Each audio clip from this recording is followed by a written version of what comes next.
Corona का सबसे ज्यादा असर बच्चों की पढ़ाई पर पड़ रहा है। स्कूल बंद हैं तो पढ़ाई ऑनलाइन हो रही है, लेकिन सवाल यह है कि कितने बच्चों के पास मोबाइल या स्मार्टफोन है।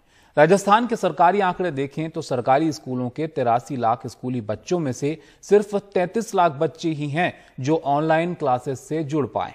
ऐसे में राजस्थान के कई सरकारी शिक्षकों ने दूर दराज में रहने वाले बच्चों को पढ़ाने की ठानी है। कैसे, हर्षा कुमारी की रिपोर्ट आप देखिए। ऊँटों की ये सवारी रेतीले टीबों से ये कोई कारवां नहीं गुजर रहा है, बल्कि बाड़मेर जिले के ये सरकारी स्कूल के शिक्षक हैं जो दूर दराज के गांव और ढाणियों में जाकर बच्चों को पढ़ाने का प्रयास कर रहे हैं। कोविड की दूसरी लहर के बाद अब सरकारी स्कूल राजस्थान में 7 जून से खुले हैं, लेकिन सिर्फ ऑनलाइन क्लासेस के लिए, जिसमें चिंताजनक आंकड़ा ये है कि पिछले साल करीब 83 लाख स्कूली बच्चों में से सिर्फ 33 लाख ऑनलाइन क्लासेस से जुड़ पाए। दूसरे साधनों को न गिनें तो करीब 50 लाख बच्चे ऑनलाइन क्लासेस से वंचित रहे, जिनमें से 13 लाख बच्चों के पास तो कोई भी साधन नहीं रहा पढ़ाई करने का। इनके लिए 21 जून से राजस्थान शिक्षा विभाग ने आदेश दिया है कि शिक्षक ऐसे बच्चों को उनके गांव और ढाणियों में जाकर पढ़ाने का प्रयास करें।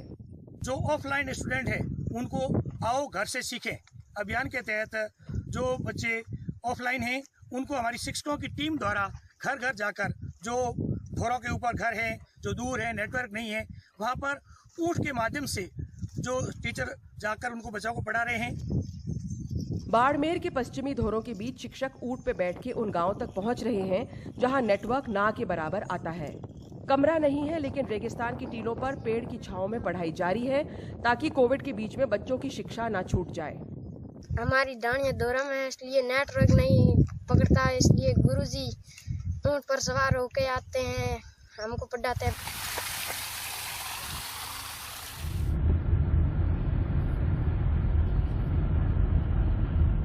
जयपुर से करीब 50 किलोमीटर दूर ढेकला गांव। यहां खेतों के बीच सोशल डिस्टेंसिंग की पालना करते हुए शिक्षक क्लास लगा रहे हैं। इस गांव में ज्यादातर बच्चे 1.5 साल से स्कूल नहीं गए हैं और ना ही मोबाइल के माध्यम से कक्षा से जुड़ पाए हैं। मेरे पिताजी गुजरात में मजदूरी करते हैं, मेरी माता भी रोजाना मजदूरी करने जाती है, इसीलिए हमारे पास कोई फ़ोन नहीं है, इसीलिए हम पढ़ नहीं पाते।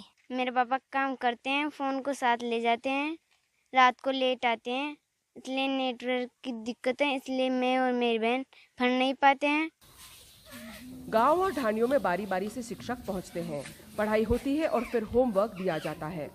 हमारे जो ज़्यादातर विद्यार्थी हैं वो गरीब तबके से आते हैं। किसी के पापा मजदूरी करते हैं तो वो बाहर रहते हैं ज़्यादातर, किसी के प्रतिदिन जाते हैं, और नेटवर्क का भी यहाँ पर इश्यू है, सबके पास फ़ोन भी उपलब्ध नहीं है। तो हम जैसे घर घर जाके बच्चों का होमवर्क चेक करने के लिए जाते हैं, देखते हैं, तो ज़्यादातर बच्चे जुड़ नहीं पा रहे हैं शिक्षा से। तो हमने सोचा क्यों नहीं हम इनकी ढाणियों में जाकर इनकी क्लास लगाएं। 4 घंटे की हम क्लास लेते हैं, तो बच्चों को होमवर्क भी हम सप्ताह में 2 बार दे पाते हैं। मोबाइल नेटवर्क हर दूर दराज के गांव में नहीं पहुंच पाता, साथ ही स्मार्टफोन हर बच्चे के पास नहीं उपलब्ध है। ऐसे में शिक्षा से करीब 13 लाख बच्चे वंचित नहीं रह जाएं, ये उस दिशा में एक पहल है। बाड़मेर से कन्हैयालाल डालोरा के साथ हर्षा कुमारी सिंह, एनडीटीवी इंडिया।